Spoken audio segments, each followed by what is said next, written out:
las sucesiones grava el hecho de recibir una herencia y el de donaciones grava el hecho de recibir una donación. En cualquier caso, son aportaciones a título gratuito.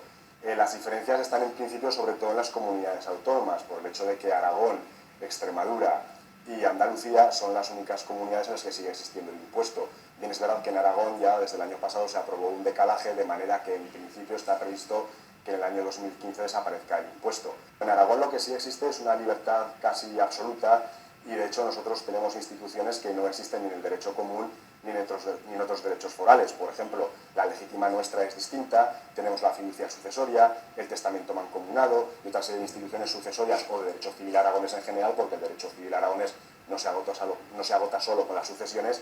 En principio sí que es verdad que se aprobó de que se seguía haciendo un decalaje del 20% anual hasta la desaparición del impuesto en el 15, pero claro, las cosas están como están, y de hecho, por ejemplo, Cataluña, que lo quitó en el 2010, lo va a recuperar ahora como consecuencia de las nuevas elecciones, así que tampoco me atrevería a decir francamente que en el 2015 haya desaparecido. No lo sé, no puedo saberlo, claro.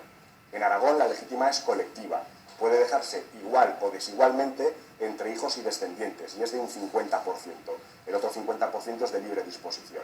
¿Qué sucede? Que evidentemente tú puedes dejar todo a un nieto teniendo 3 hijos, por poner un caso, y no tienes necesidad de distribuir nada en partes iguales. Desde luego que se suprima el impuesto de sucesiones para que de una vez los aragoneses no nos veamos empobrecidos generación tras generación por la pervivencia de este impuesto. Es decir, no podemos permitir que en Aragón a la pérdida del padre, la madre o del cónyuge se una la desaparición de una parte de su patrimonio. En herencias fuertes, por ejemplo, en las que hay un hijo único y que a lo mejor con la reducción autonómica ya no es suficiente y tiene que pagar, claro, el pago del impuesto es un condicionante muy importante.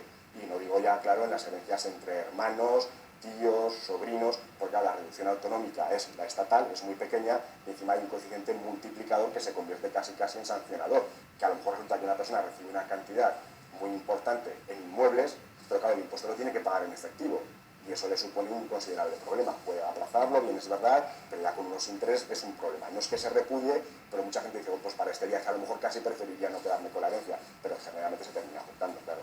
Sí que es verdad que efectivamente el 60% fallece testado, hay un 35% que fallece intestado y hay un 5% que por la naturaleza de la consulta, por algunas razones no pudimos determinar si había o no testamentos, como si dijéramos, pues no saben o no contestan, ¿no? Yo creo que quizás por esa labor pedagógica lo que se ha conseguido es que las personas entiendan la conveniencia y la importancia de otorgar un testamento, de dejar soluciones y no problemas para después de los días.